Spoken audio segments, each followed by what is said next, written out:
Here we go. Welcome, everyone. My name is Susan Davis. And if you can see this and hopefully hear it, you are tuning into my YT session reveals. And this week it's Mary Celeste Unsolved Mystery. My name is Susan Davis, and my YouTube channel is my name plus 5576. So that's at Susan Davis 5576. You will find on my channel all my remote viewed sessions under my channel name, Remotely Awake. Some of them date as far back as 2014 through the present day. My Instagram is Remotely Awake, and my website is the earlyblogger.wixsite.com/remotely-awake. I know that's a mouthful.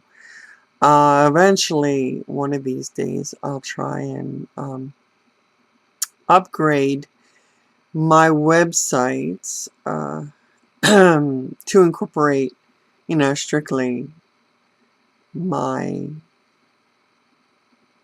website name, which would be Remotely Awake. So it would probably be like remotelyawake.com or .org or something like that. Okay, so now that I've introduced myself, let's move on to the first slide. This is a PowerPoint presentation of my remote viewed session of Mary Celeste Part 3. I've had 2 prior remote viewed practice targets on the Mary Celeste, and I enjoy every single one of them. This one happens to be the last of the 3, but eventually I would like to, you know what, I'm not going to tell you, I'm just going to let it be a surprise, okay? Everybody loves surprises, right? Okay, so without further ado, this is wrong. Did I just mess this up? There it is. Okay. I'm a little, do you know what? I'm not a little bit new to OBS. I've actually used this in the past for another channel I had. However, it's been years, and obviously change happens, and I'm still trying to get reacquainted with it. So bear with me, okay? This is, again, the remote view blackout reading for the Mary Celeste Part 3. And if you haven't viewed any videos on my YouTube channel, and you don't know what remote viewing is, let me give you a short synopsis of what exactly it is. A remote viewing is actually the ability or the act of using your psychic sense, in other words, anything but your normal 5 senses, to detect information pertaining to a particular person, place, thing, or events, or a combination of those things. In this case, or in most cases, actually I should say in all cases, prior to these blackout readings, you would use a coordinate number. Sometimes that would be just a date. It would be any number made up by the person who created the target practice, which is what the session is called. Being that these are not professional, they're just target practices, targets that we actually practice this this skill with. Okay. Where was I? Okay, so again, in these circumstances, I don't use any target numbers. I don't use any coordinate numbers. I use no identifying markers.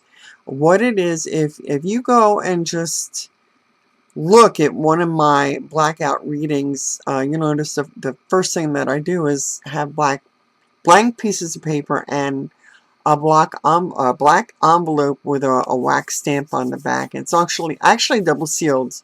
Oh, I can't even talk. Yeah, so there's a wax seal, and prior to the wax seal, I do actually use the what is that called? The seal on the envelope. So it's doubly sealed. And there's no markers on the envelope whatsoever. There's no way for me to tell what the target is.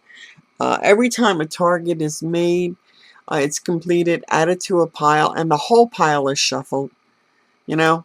And again, that's for every target that is created. So there's just no way of knowing what's inside the envelopes until after it's opened to display the reveal. Okay. So that is what the blackout readings are. Again, they're experimental in nature. I've never seen anyone do it. And it just occurred to me one day to try it, because the whole purpose of me actually doing remote viewing was to try and channel innate abilities that were very confusing and very frustrating for me. And at first I tried doing it in tarot, and I love tarot. I still do um, private readings for myself, and people that I know, and I'm an arter, an arter. I'm a writer and an artist, so I'm just particularly drawn to all the beautiful decks out there, and I do kind of collect them. Yeah, I've never seen it done, and it just occurred to me one day early last year to try it, and so far it's working out great. I seem to be having a lot of success. It's very satisfying too. Okay, so again, that is what blackout readings are. And if this were live, I would ask anyone if they had any questions. You can ask me questions in the comments section of the video, and I will answer it as best I can. Okay. So let's move on to the next slide. All right, this is called the task, and every practice target has one. Because when you're doing remote viewing, you have to, there's a reason why you're doing it, right? You want to get information on a particular person, place, thing, or event, or combination thereof. In this case, we know that it's a Celeste, the Mary Celeste.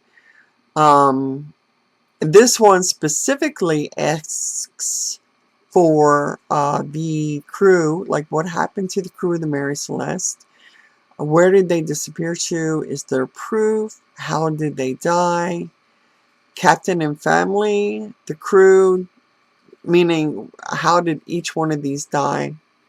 The captain with his family, who was on board the Mary Celeste for his virgin voyage of that brigantine ship. And also his crew members, which I believe were I want to say 4 or 5. Okay. I was going to say so. Okay, so again, this is the third part, the third reading, blackout reading for well, actually the first one was not a blackout reading. That was a target practice that I did years ago, like in 2012 or 2014 at the latest. And so the other two are blackout readings. And the information I got for the first one can be viewed on my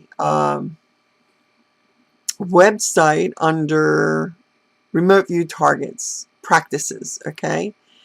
And that is a whole collection of targets done so far with, done the normal way. It could be just about anything, any place, any person, anywhere, anytime. But this one in particular is based on information that needed to be answered from the first 2 practice sessions. Again, one being a normal one that if you go to it, you'll find out where the initial practice target came from, because you can go to a lot of CRV sites and for free do any one of their target practices.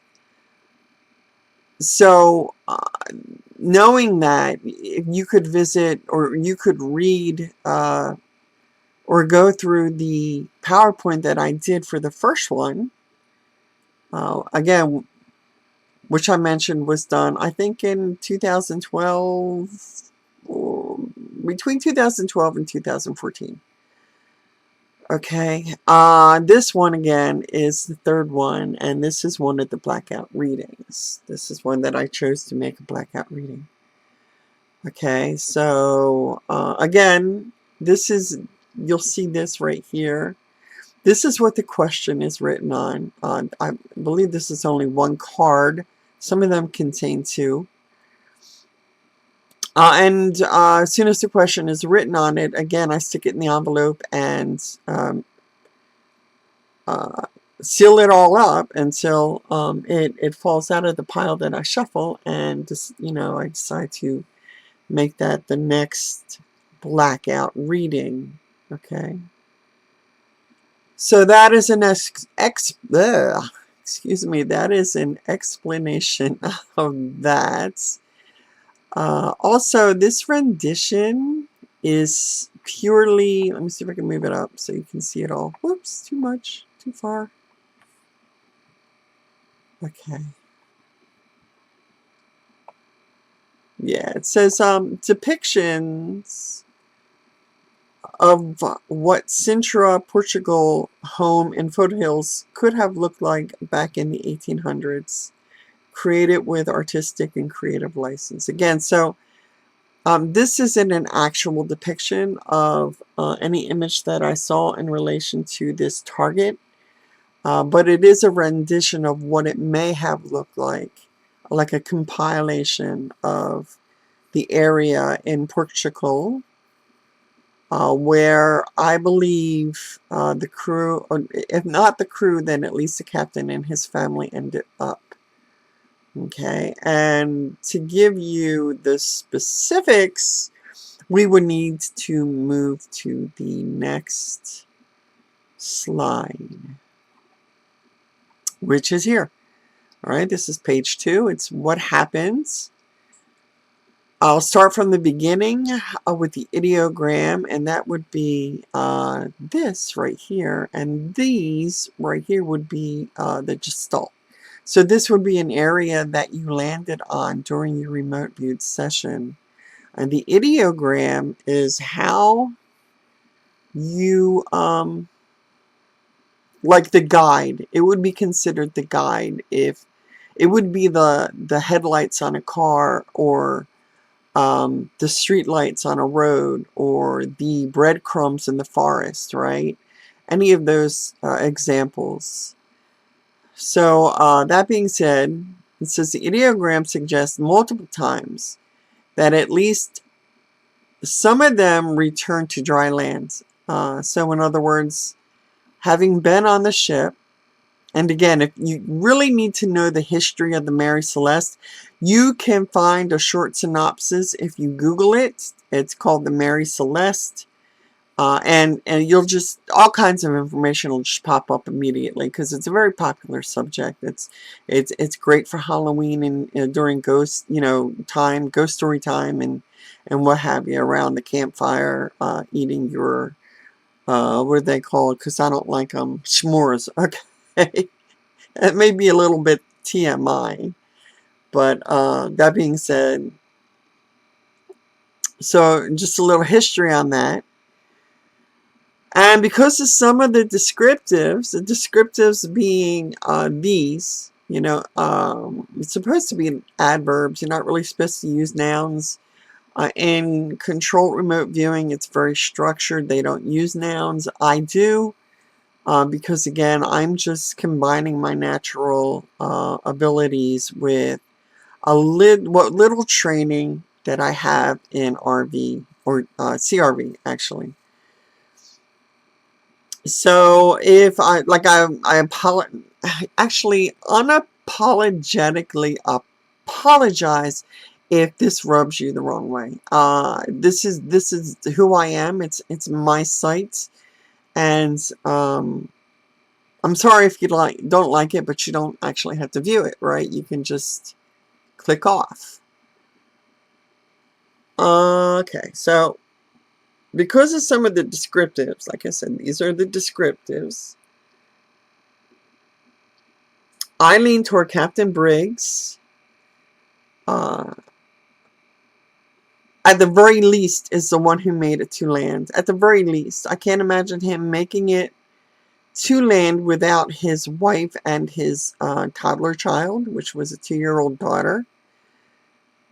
My question was he running from something like fraud or espionage and piracy?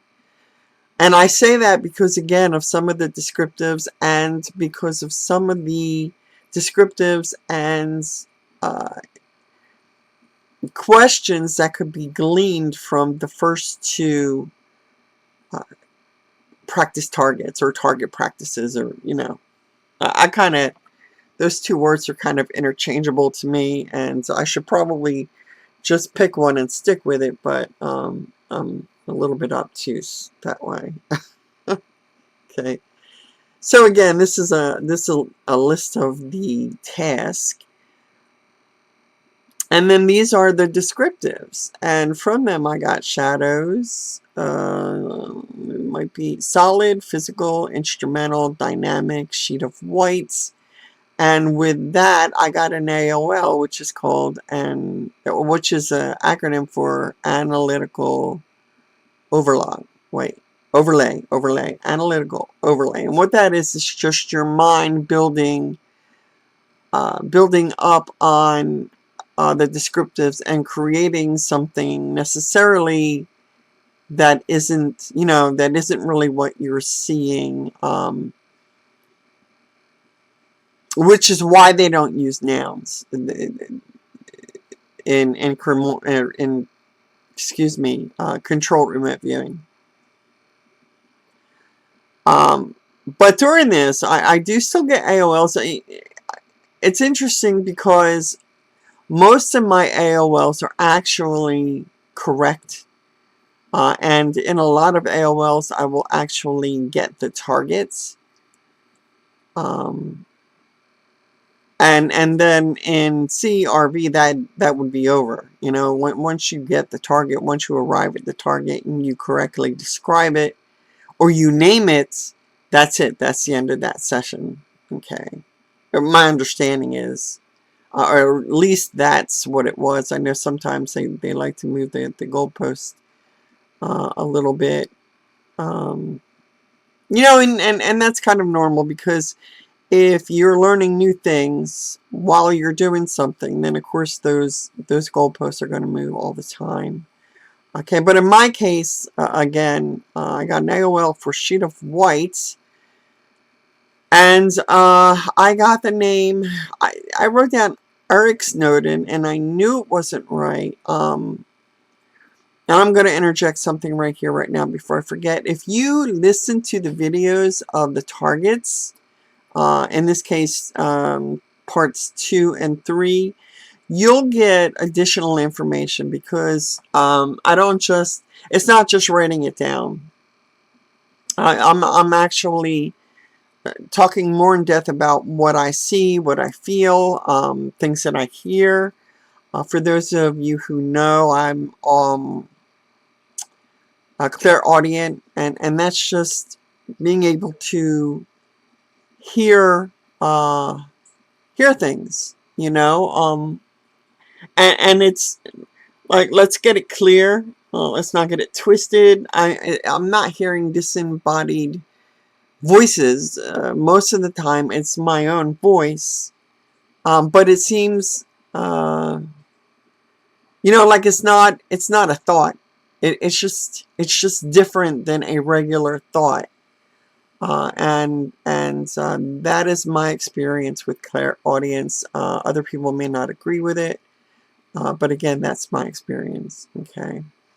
So again, I was getting Eric Snowden, and I knew it wasn't right, but I knew it began with an E, and it ends up being Edward Snowden.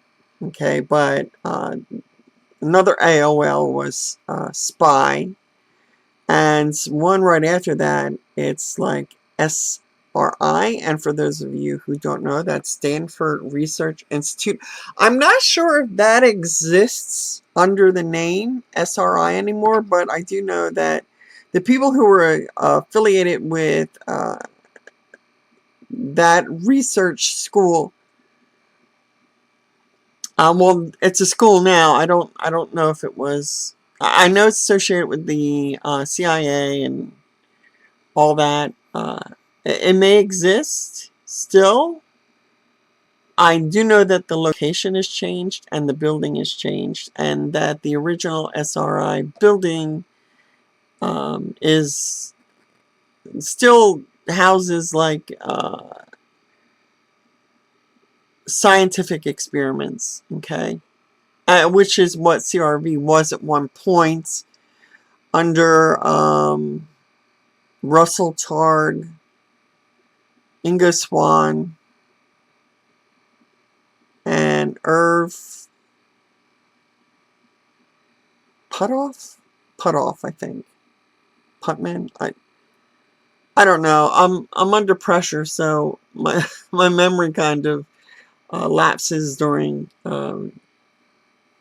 intense moments, but especially in this frame of minds, you'll find too that a lot of people are the same way, and also have problems with spelling during this time. Okay. Oh, let me go back. I guess that's the universe way of telling me to move on. All right.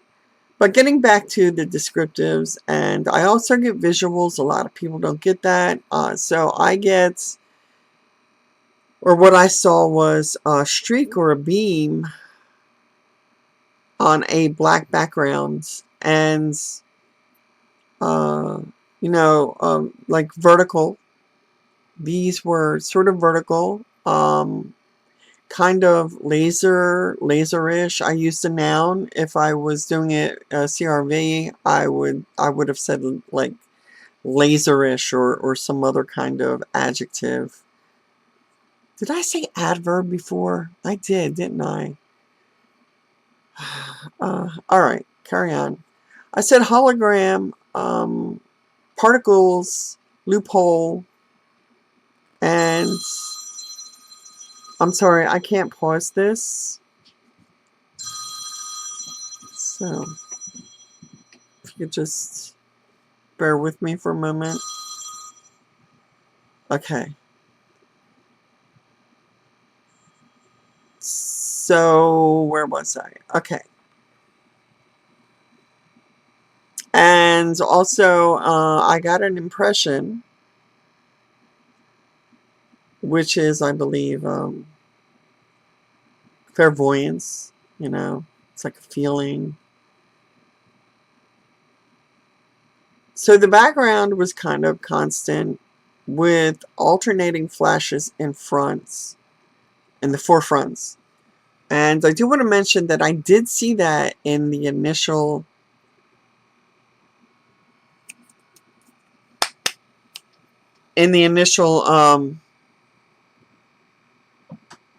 practice target. Okay.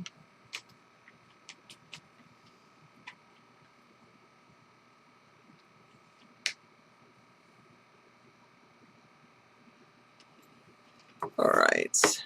So that being said, we'll move on to page 3. So what happens?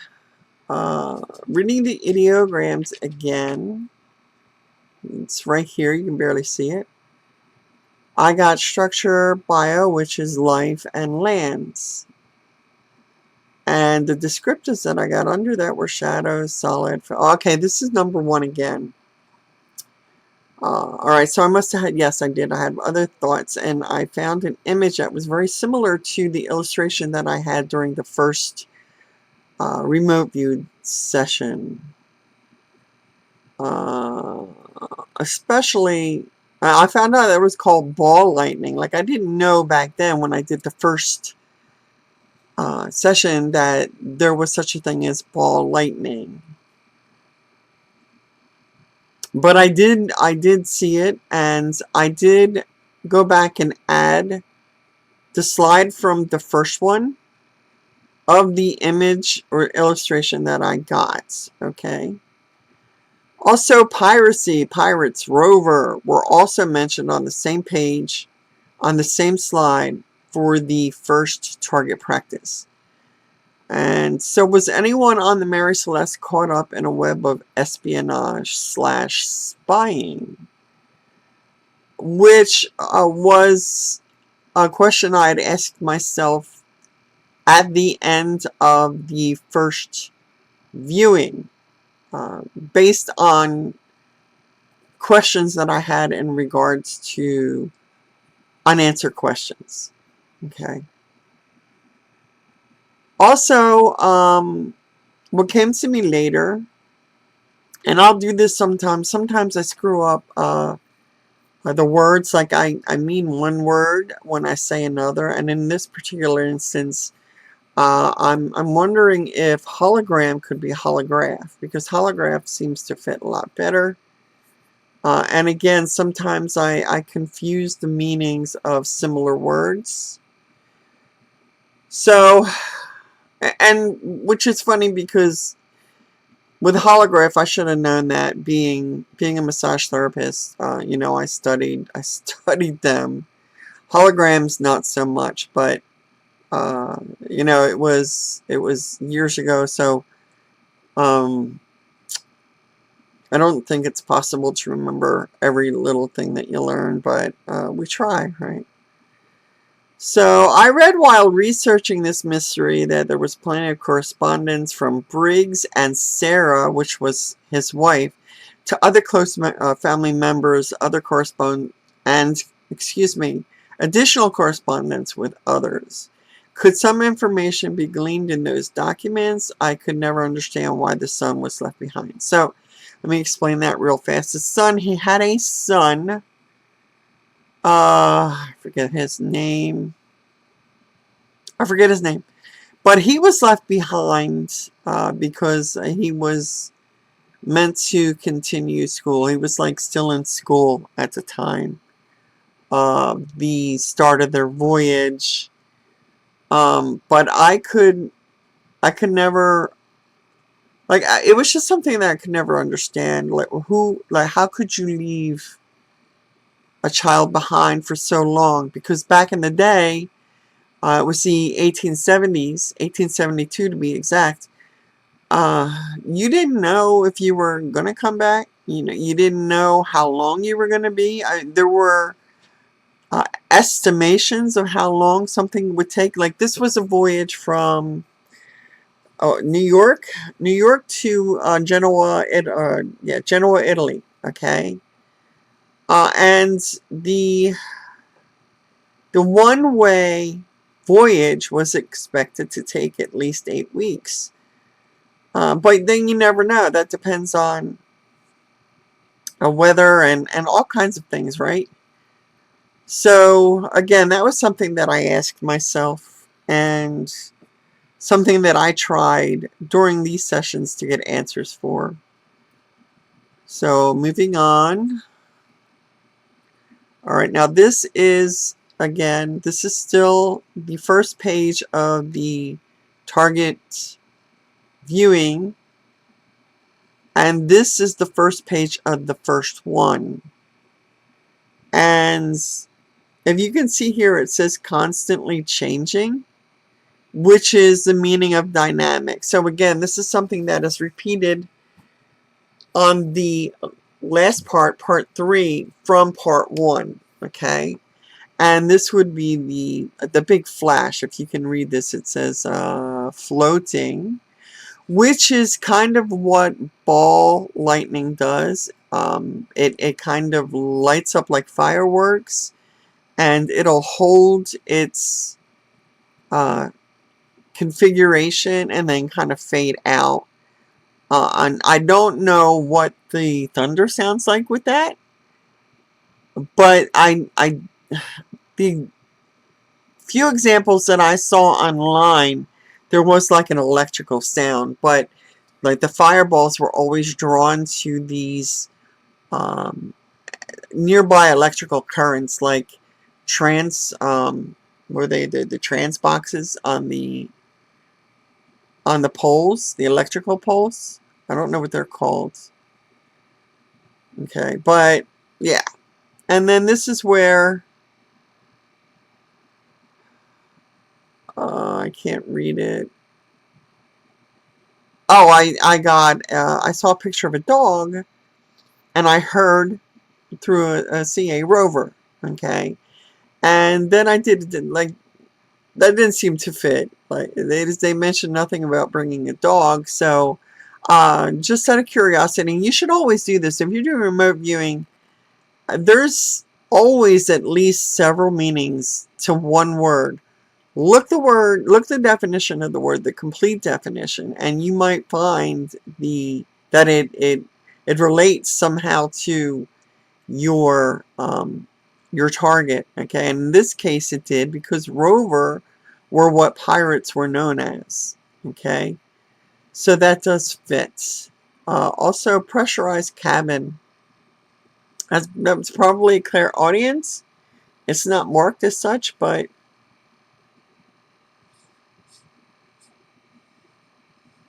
yeah, for some reason, yeah. That's either a descriptive or a clairaudience, something that I heard. Still, again, what happens? Just a picture of the ball of lightning. I believe that's a better image. You can see this was put out from Channel 13 because this was information that I was getting later on, again, years later, when during the first remote viewed session, I wasn't able to find any information on Google about this. So, but the ideogram, again, is structure, bio, and land. And each time that I start a new page, I do a new ideogram. I find that it helps you get additional information, maybe in different areas or from different angles or different points of view even. Okay, it works for me. I don't know if it's something that they practice in controlled remote viewing. But again, your ideogram is not a target number, right? It's not landing a landing site. Okay, it's not. You're not putting the thought of a particular coordinate. You're just looking for obvious signs. No, you're looking for not signs, but descriptions of the location that you did land at. Okay, and when I say land, I just mean hitting the target or tapping into the target signal. So I believe there were still powerful atmospheric events, but did the storm thwart the plans? Thwart, I should say. Or were they meant to help carry out the plans? So what if the plan was to sink the Mary Celeste? And incidentally, without giving too much information away, they do eventually sink the Mary Celeste, but that is a different, like a different part of the history of the Mary Celeste.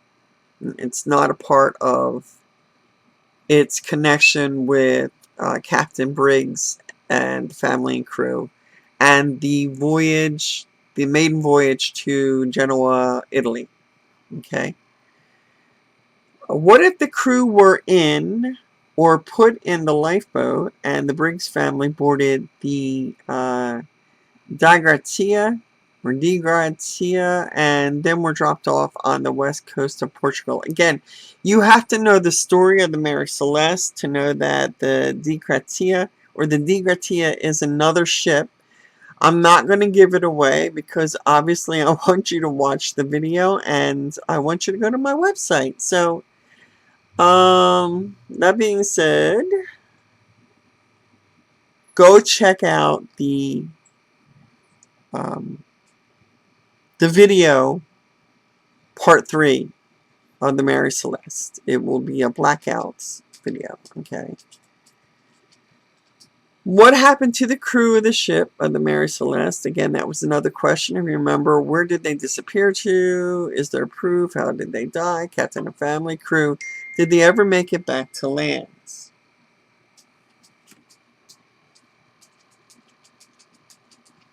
Alright, hopefully this is the last that we see of this page. I'm moving on.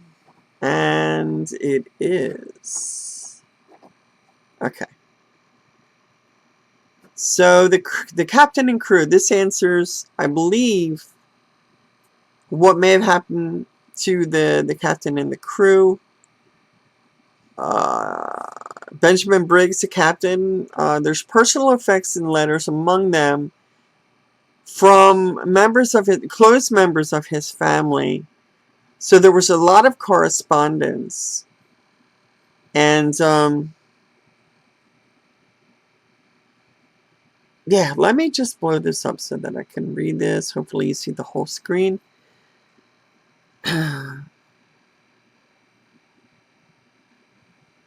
So I did get a personal aesthetic, right? Before the reading, I kept hearing, I don't know if all of you or anyone is familiar with One Republic, the band, but the song that says Run, Run, Run. I think it's called Run, Run, Run. Like when I was a young boy in the city, all I wanted to do was run, run, run. Like I'm not a great singer. So that's as far as I'm going to take it. But if you're familiar, you know, look up the lyrics. It seems to pertain. But it seems to indicate too maybe that Benjamin Briggs may have had a reason for running. And again, if you read up on the history of the Mary Celeste pre-voyage, during voyage, and well, there isn't too much, obviously, of the post-voyage, but yeah, what I got were these particle beams. That goes back to the first page. With the ideogram, I got the structure, energy, and motion. There seems to be a lot of that. Now, that could be the atmospheric environment, you know, the electrical storms.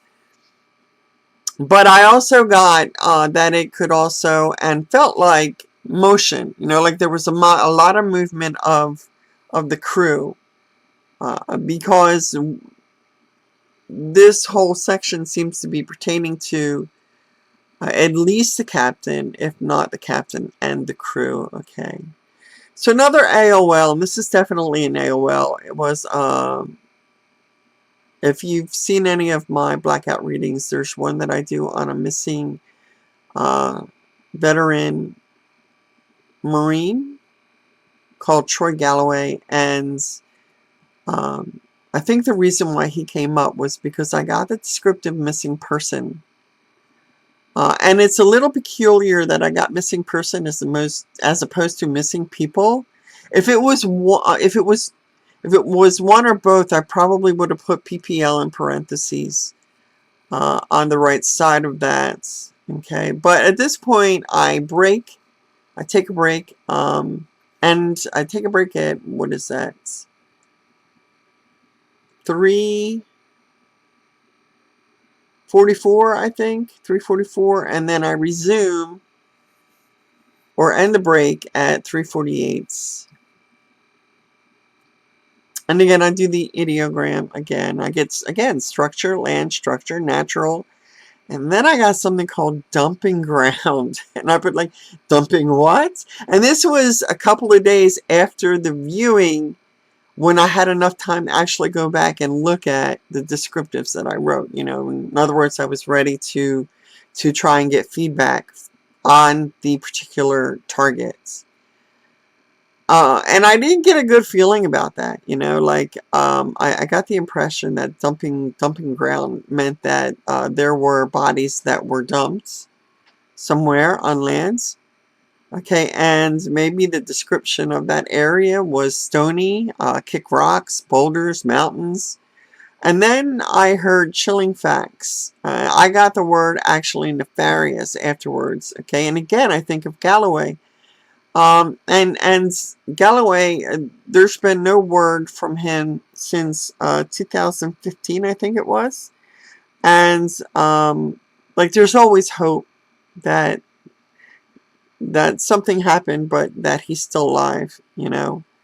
But a lot of people would assume that he's no longer a missing person, but you know, someone who's probably no longer with us.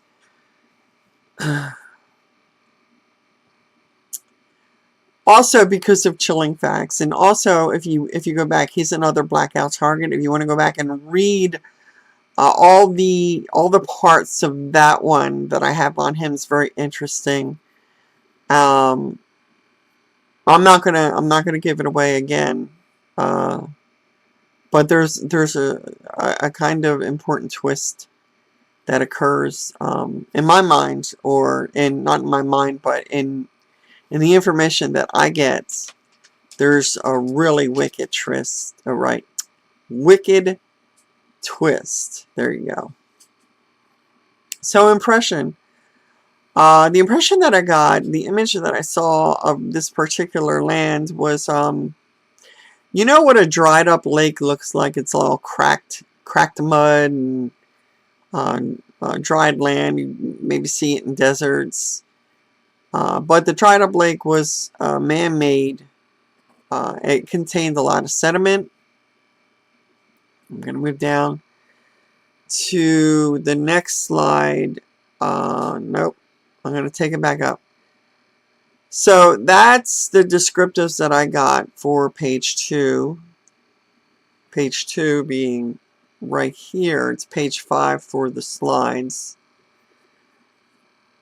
So where did they disappear to, and what happened to them? Again, this is all descriptives that seem to describe a particular location, and it emphasizes structure and land and natural and lands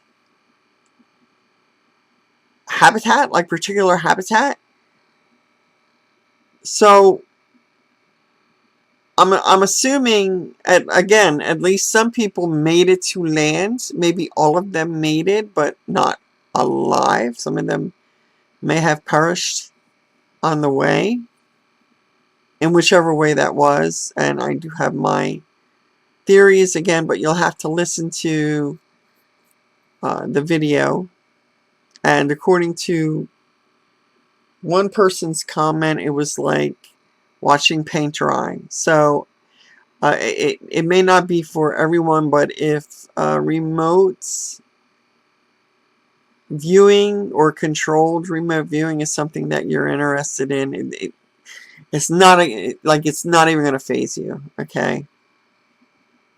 But one of the things that had occurred to me was, well, if there's, you know, these chilling facts, and what was it on the one prior to that?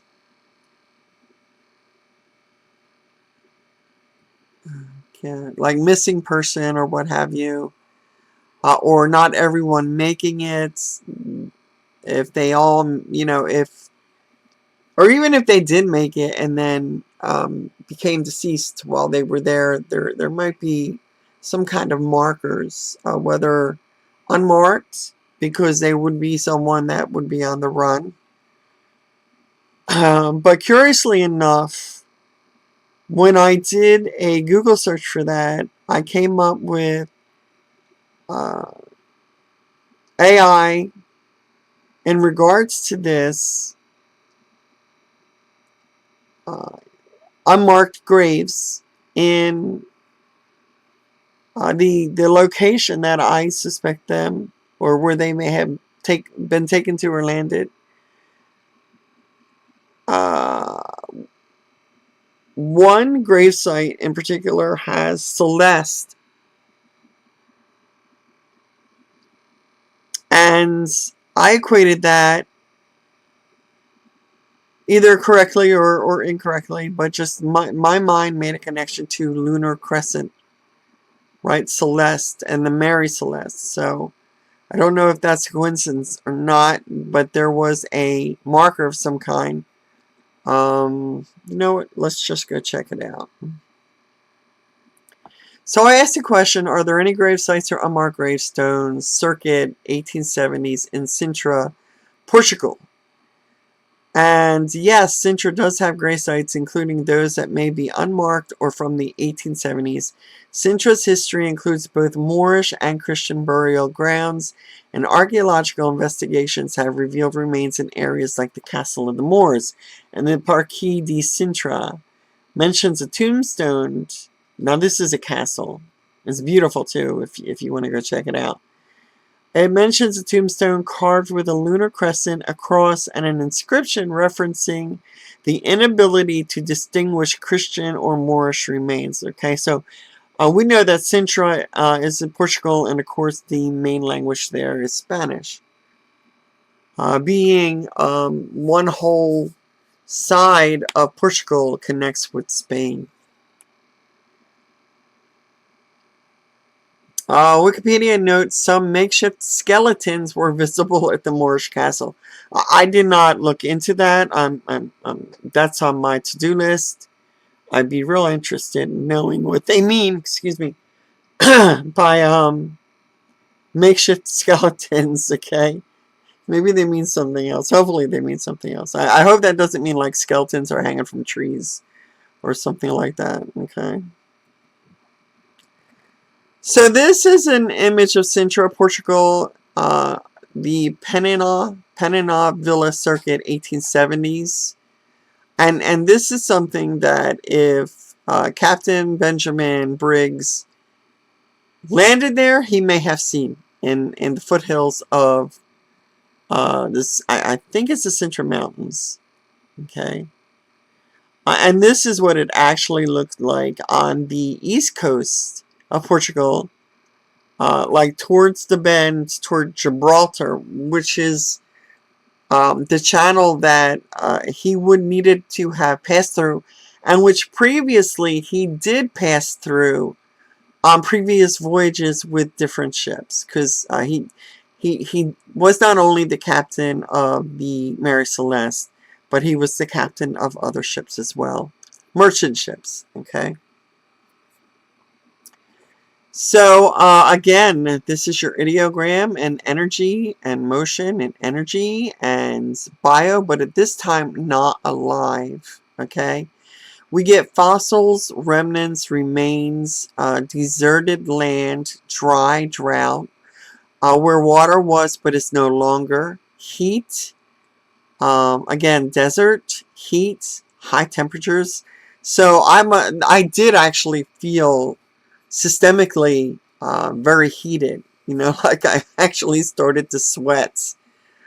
So I know the heat was hot. I got an AOL that says Grand Canyon, or is it Sonoma, New Mexico? So that was, it was like the image that I was getting reminded me somewhat of the Grand Canyon, or Sonoma, New Mexico. Okay, and if you look at that, it is somewhat similar in terms of the rock formations and the altitude and other things as well. And as you can see, there is a stone cabin,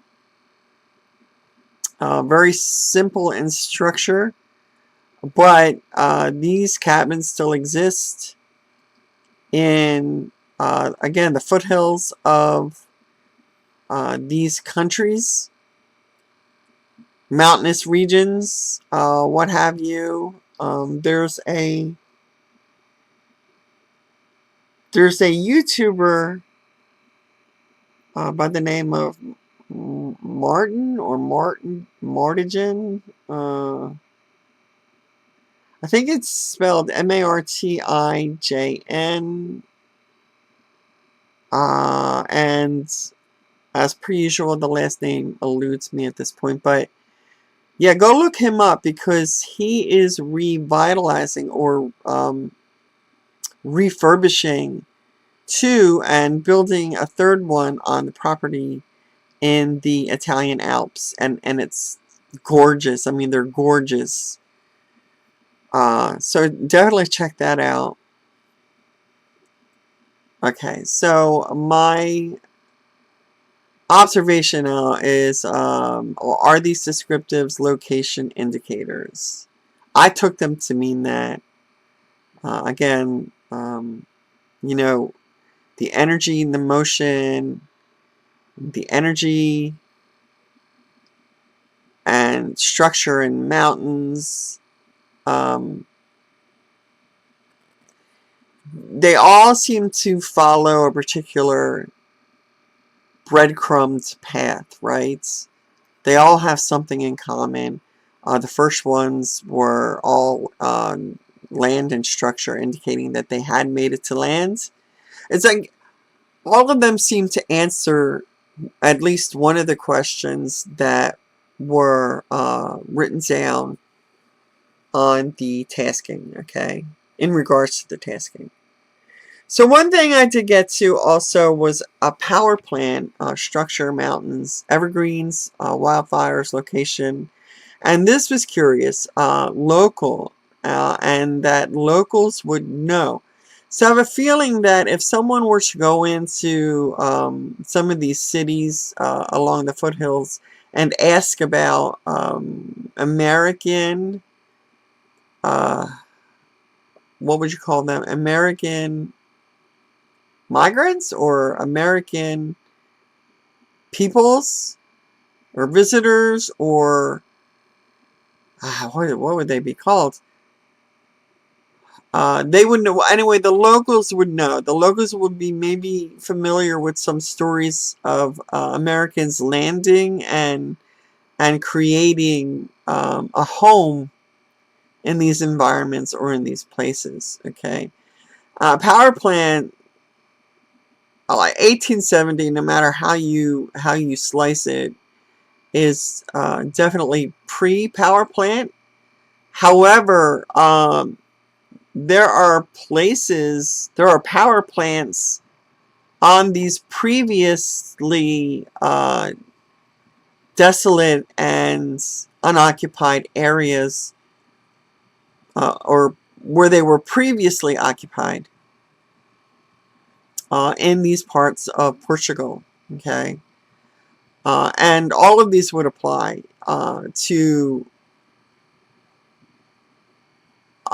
one specific area, which is on the west coast of Portugal, called Sintra, of the foothills, and Penina Villa. Okay, and that castle that I told you about is in this location, in and around this location. There's so many castles, and they're all so beautiful. But again, if he were or if he had made it to Lisbon, again, these are all places that contain these kind of structures or environments. Okay, this is more of what he would have seen as well. I mean, it was more inhabited. Okay, as you can see, more people. Now the AOLs, what is that water? I can't even read my own handwriting. If you can make that out. Oh, waterfalls. That's what that was. Yeah. Waterfalls are also contained. Because when I got these, I got a picture of waterfalls. There are waterfalls in the area, both areas, Lisbon and Sintra. Okay. And I also got AOL Canada. Canada happens to be where the ship was made, where Mary Celeste was constructed and originates from. And after a Google search, these locations have had in the past and more recently a lot of wildfires. As a matter of fact, Portugal and Spain were in the news recently for the firefighters that they may still continue to be fighting at this time. You know, and if you look at the date, that's 5/12/25. And I know they were having fires then. Okay. So let's move on. All right, this is the last page, and this is a summary. Again, the ideogram is natural. AOL is bulldozing or some other heavy equipment. AOL remains found. Possible. AOL building castles. And it's funny because this is one of those ones where it's not necessarily an AOL, but the images that I was receiving were because a lot of those areas, a lot of Portugal, a lot of Spain, there's a multitude of different castles built by different factions. The Spaniards, the French, the Moors, obviously, because they were mentioned. So I do think that that was an indirect descriptive, you know, like castles, like look for the castles, okay? The summary, these seems to be reference to either multiple remains, references to the same remains over and over, or maybe because it's been moved over and over, like the body or bodies have been moved over and over. Or either naturally by nature or purposely were moved. For example, a soil erosion, decomposition, if they were not buried properly, or with like bulldozers or some other equipment because something else was being built. And it's funny because I heard after writing that prior investigation reopens. So if you look online, you may find articles that says finally the mystery of the Mary Celeste is or solved.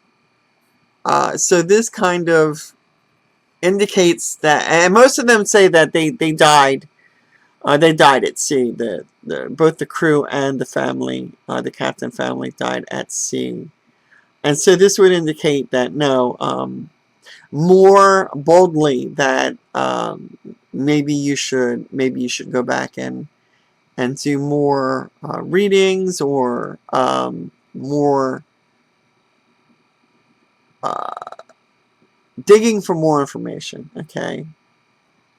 And then the last and final thing is not enough left for images. So, because I remember asking, how come there's no illustrations? And immediately what came back, clairaudience, was not enough left for images. So, I do think that whoever made it to land either was buried and there's obviously nothing to draw except for maybe a gravesite. And or not even because of the natural degradation or decomposition or erosion of the soil. And you know, if they had made it to old age, again, it would just be like there's nothing left there. You know, there's nothing to draw because it's all been destroyed, bulldozed, or again lost due to time and erosion or other common factors, okay? But getting back to the locals, so they would know Americans would stick out. If you were an American during 1870 living in Portugal, you know, having to, you may have provided for your land, but then there would be things that you need to create the areas that would sustain you, right? The things that would sustain you. So they would have needed to go to mainland, or not mainland, but uh,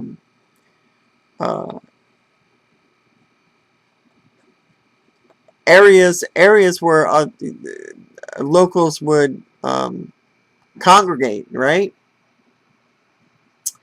So my question was, are there stories as like the stories in regards to the unmarked graves? Are there, do people have stories that were handed down to them by their great grandparents or great great grandparents about American, or like American families um, who were, I don't know, maybe they were told that they were shipwrecked, or that they just decided to leave America and travel, okay, or they used to ride by in their boats along the coast of Portugal and just fell in love with it. Because if you look at examples of images of the west coast of Portugal, it is still beautiful. It is much like it was in the 1870s. And I know that if I were in a ship and had to pass those locations, I might think about one day maybe retiring there. And uh, Captain Benjamin Briggs did actually want to retire with his brother, but instead both of them invested in this ship, the Mary Celeste. And I think, again, if you read in between the lines, or you read up on the history of the ship and of the Briggs, um, and what happens, you know, how the ship was found and located, you might be asking the same questions, right? These questions may um, arise in you as well, that you would like to see answered. But I know that wasn't what I was getting at. I was getting at uh, the voyage, his voyage, and him wanting to retire, and if he indeed was involved in some form of espionage or knew of people who were, he may wanted to have avoided the legalities of that, or the punishment for that kind of fraud, right? Yeah, I would think so. Okay, so there might be stories. That's all I'm saying. There might be stories. This story may not be over. Okay. But definitely for me it isn't, and I know that at some point I'm going to be adding um, more blackouts in regards to the Mary Celeste, because I really do love this subject, and the like the answers, and just the way that it's kind of presenting itself. You know, it's fascinating to me. So that's it. That is the end of the reveal for the Mary Celeste, the Blackout reading, the Mary Celeste. And this is posted in full on my website, and the practice target video can be found on my YouTube channel. And I believe it's Blackout reading 14 part 3. Okay, if you want to go check that out, and then come back and take another gander at the reveal here. Incidentally, the reveal is I do reveal the target at the end of the viewing, and then I come back and do the PowerPoint and then the video. Hopefully, I intend to make the videos picture and audio. Okay, this is just obviously audio, but I'm still trying to figure out the OBS studio. Okay. So that being said, it was great kind of walking through you all of or walking through this particular target, and I hope you enjoyed it as much as I did, and look forward to seeing you again. Bye guys.